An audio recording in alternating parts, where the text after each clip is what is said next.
If you want to connect your OnePlus 15 with your PC by using OnePlus Connect, whether it is Windows or Mac OS, what you can do is you can go to Settings. Now over here in Settings, we should be able to find Cross-Device Connectivity or Device Connect. This name can actually vary. And once we are here, we can tap on PC.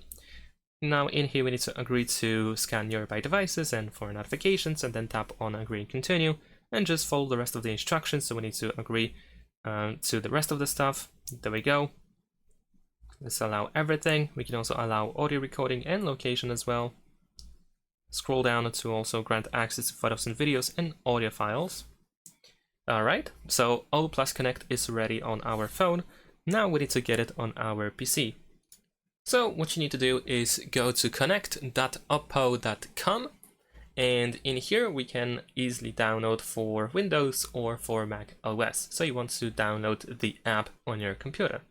Now, in here, once we install the OnePlus Connect app, we can sign in to connect automatically.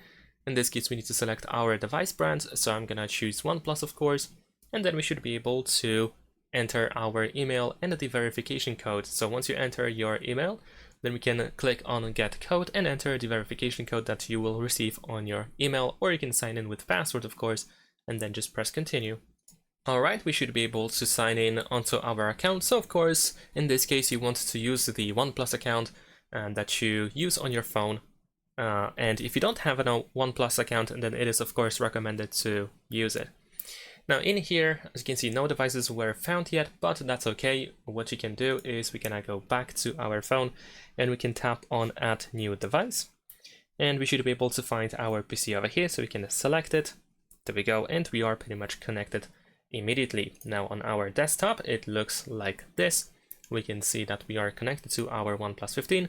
We can access files, we can find screencast option, and we can also use the content sync option. We can synchronize the content. Over here on the left side, we can also find our files and the casting of the screen.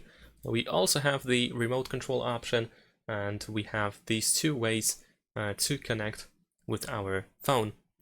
And that is pretty much it. Now you can do whatever you want with your phone through your computer, or of course the other way around. Over here we have the multi-screen and remote control options, and we can also go to settings in order to choose whatever you want to adjust in here. So that's about it. Thanks for watching, leave a like and subscribe.